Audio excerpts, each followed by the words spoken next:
안녕하세요 여러분, 반갑습니다. 데이브입니다. 요즘 계속 약간 느닷없이 낮에 좀 약간 촬영을 많이 하게 되는데요. 낮에 시간이 많이 나서 그래요.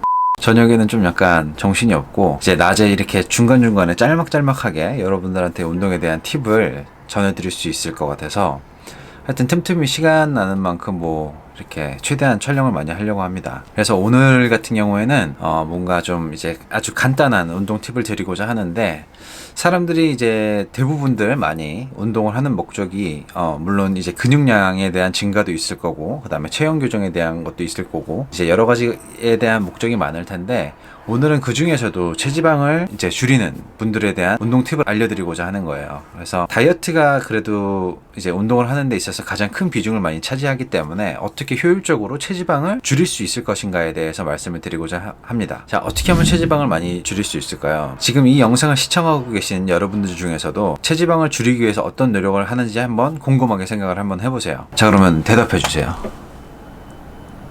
네. 닥치겠습니다. 자, 모르겠어요. 요즘 좀 약간 미쳐가는 것 같기도 하고. 가지마.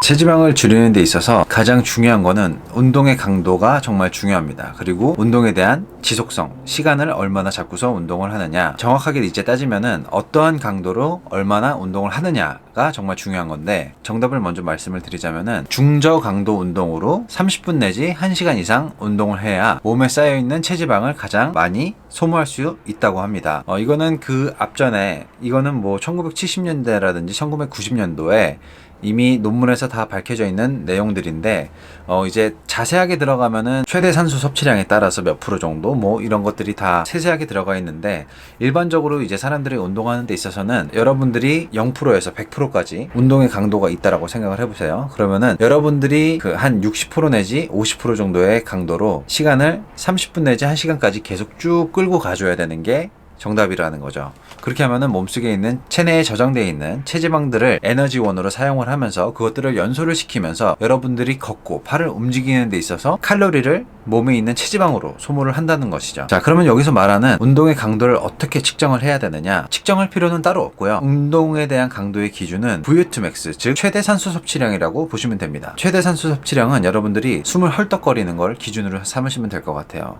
예를 들면은 제가 100% 운동을 다 했다고 치면은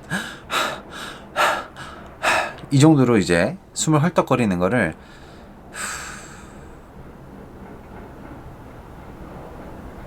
정도로 생각을 하시면 될 것 같아요. 그래서 여러분들이 운동을 하는 데 있어서 피트니스 센터 가서 이제 트레드밀을 걷는다고 치면은 약 5.0 정도, 아니면은 키가 좀 크신 분들은 6.0 정도로 계속 30분 내지 1시간 정도 걸어주실 때 여러분들의 몸에 있는, 그리고 또 제 몸에 있는 체지방들이 최대한 많이 연소된다고 생각을 해주시면 될 것 같습니다. 그래서 많은 사람들이 운동을 하고 나서 좀 약간 운동 강도가 세지 않으면은 운동을 한 것 같지가 않아요. PT를 받을 때도 약간 헛돈 쓴 느낌 나고 약간 힘들지도 않고 운동한 느낌이 안 나요 라고 생각을 하시는데, 운동을 한 듯 안 한 듯 했었을 때 여러분들의 체지방이 가장 많이 소비된다라는 점. 근데 또 중간중간에 체지방만을 소비를 하는 유산소성 운동을 지속적으로 하는 것도 중요하지만, 중간중간에 무산소성 운동으로 웨이트 트레이닝을 꼭 병행해야 된다는 점 꼭 지하시길 바라겠습니다. 자, 오늘도 짧지만 오늘 영상을 끝까지 시청해 주셔서 감사드리고요. 다음에 더 좋은 운동 영상으로 찾아뵙도록 하겠습니다. 감사합니다.